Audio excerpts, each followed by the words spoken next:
Hello everyone, welcome to Arona talk. आज आज की हम लोग की ये ब्रॉडकास्ट हम लोग की फेवरेट जगह पे हो रही है, उसका नाम है अरोना एकेडमी। आज हम लोग के साथ हम लोग के दो फेवरेट टीचर हैं, संकल्प सर और सिमरन मैम। सिमरन मैम, आपसे मेरा ये क्वेश्चन है कि आपकी क्या इंस्पिरेशन है अपनी ट्यूशन स्टार्ट करने की? सबसे पहले मैंने अपनी जर्नी जो स्टार्ट करी जब मैं ग्रेजुएशन में थी, तो मैंने वो होम ट्यूशंस पढ़ाना शुरू किया। उसके बाद मैंने अपनी खुद की, जब ग्रेजुएशन कंप्लीट हुआ तो मैंने कोचिंग खोली अपनी। 2-3 साल के रनिंग के बाद कोविड आ गया, और कोविड के बाद क्या कहते हैं, सारी चीजें ब्रेक डाउन हो गई। क्योंकि कोविड के बाद एक ट्यूशन फिर से कंटिन्यू ना करने का एक रीजन ये भी था, क्योंकि जो मेरे पार्टनर थे उन्होंने जॉब पे स्विच कर लिया था। फिर उसके बाद मैंने यूजीसी नेट की प्रिपरेशन स्टार्ट करी। तो प्रिपरेशन के टाइम पे ही मुझे संकल्प सर, मतलब जैसे कि मैं उनको पहले से ही जानती थी, तो संकल्प सर से मिले तो डिसाइड हुआ कि कोचिंग खोलते हैं। फिर मतलब मिलके, क्योंकि संकल्प सर को मैं पहले से जानती थी, तो मुझे ये पता था कि वो बहुत अच्छे से कॉन्सेप्ट क्लियर करते हैं बच्चों को।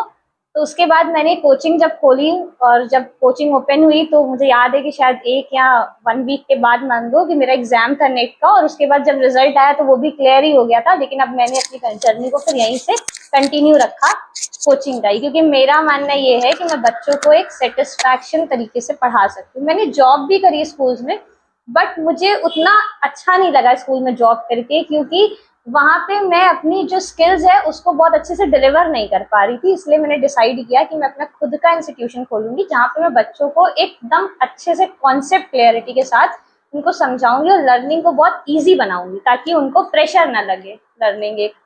बस यही। तो जैसे कि मैंने स्कूल्स में फिर जॉब भी करी 2-3 स्कूल्स में, लेकिन वहाँ पे एक प्रॉब्लम ये आ रही थी कि वहाँ पे मुझे अपने लेक्चर से ज्यादा मुझे प्रेशर किया जा रहा था कि क्या कहते हैं, बोर्ड डेकोरेट करना है, क्लासरूम में कुछ सजाना है बहुत अच्छे से, और रजिस्टर्स मेंटेन करने हैं, प्लान रजिस्टर बनाना है। तो मुझे वहाँ पे एक ये लगा कि मैं अपने लेक्चर्स को बहुत अच्छे से डिलीवर नहीं कर पा रही थी। तो इसलिए मैंने डिसाइड किया कि मेरे से जॉब तो नहीं हो पाएगी। तो इसलिए मुझे लगा कि मैं बच्चों को और भी ज्यादा अच्छे तरीके से कॉन्सेप्ट समझा सकती हूँ। तो इसीलिए मैंने सोचा कि मैं जो हूँ, मतलब एक इंस्टीट्यूट ओपन करूंगी, रीओपन करूंगी फिर से। तो इसीलिए मैंने संकल्प सर के साथ रीओपन करा इंस्टीट्यूट अपना। तो हम लोग को सिमरन मैम की साइड से तो पता चल गया कि उनका क्या रीजन थे, उनकी क्या मोटिवेशन थी ट्यूशन को एकेडमी खोलने की। पर अब हम लोग संकल्प सर से पूछते हैं कि उनके क्या रीजन थे एकेडमी ओपन करने के। मास्टर्स करने के बाद मेरी एक जॉब लग गई थी। मैं काफ़ी सेटल डाउन भी हो गया था, चीज़ें हो गई थी। लेकिन उसके बाद कोविड पीरियड आया, उसमें भी मेरा वर्क फ्रॉम होम चला था, सब ठीक था। लेकिन उसी बीच हमारी मैम से मुलाकात हुई, जैसा कि मैम ने बताया भी कि मैम हमारी सीनियर रह चुकी हैं। तो जब मुलाकात हुई तो मैम के बारे में मुझे पहले से पता भी था कि ये एक कोचिंग इंस्टीट्यूट एक चला रही हैं, शायद रन कर रही हैं। और मैम को भी एक थी, स्टार्टिंग से एक मन में इनका एम था कि समाज के लिए कुछ किया जाए, और वो मैं भी चाहता था कि कुछ समाज के लिए किया जाए। इस वजह से हम दोनों ने मिलके एक कोचिंग इंस्टीट्यूट डाला, और जिससे कि समाज का कुछ बेनिफिट मिले समाज को।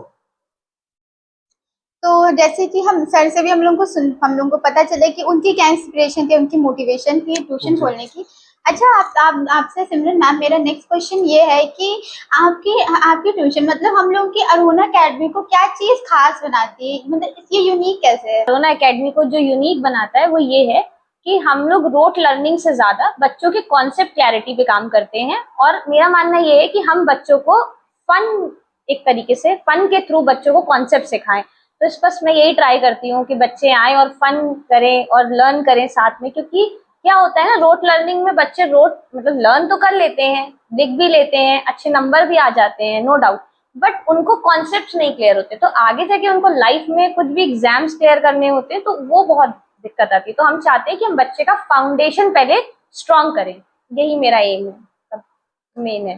तो आप सही बोल रही हैं कि कितनी हम लोग कितना ही रटेगा, कोई पर्सन कितना ही रट सकता है, तो अंडरस्टैंडिंग होनी तो जरूरी भी है। अच्छा, तो सर मेरा आपसे नेक्स्ट ये क्वेश्चन है कि आपकी ट्यूशन, आपकी कोचिंग एकेडमी का एम क्या है? देखिए, सबसे पहले तो मैं आपको ये क्लियर कर दूं, ये कोचिंग इंस्टीट्यूट अरोना एकेडमी केवल एक बिजनेस नहीं है। ये एक एम है कि हम एजुकेशन को गरीब से गरीब सेक्टर तक पहुंचा सकें, सबकी भलाई कर सकें। ये इसका एम है। ये हमारी कोचिंग का यही मिशन रहा है। ऐसी ऐसी पहली एकेडमी देख रही हूँ जहाँ पे टीचर बच्चों को एकदम अच्छे से ट्रीट करते हैं, एकदम फैमिली के तरीके हैं। वरना आजकल तो हम लोग हर एकेडमी, हर ट्यूशन में देखते हैं कि सिर्फ वो लोग सिर्फ और सिर्फ बच्चों को रटा रहे हैं, अंडरस्टैंडिंग है ही नहीं।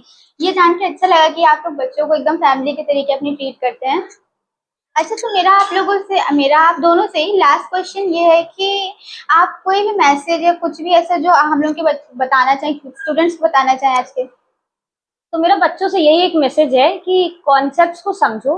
लर्निंग आपको इतनी टफ नहीं लगेगी, मतलब पढ़ाई आपको इतनी टफ नहीं लगेगी, बस आप कॉन्सेप्ट को समझो और अपने अंदर एक बिलीव रखो कि हाँ आप कर सकते हो चीजों को।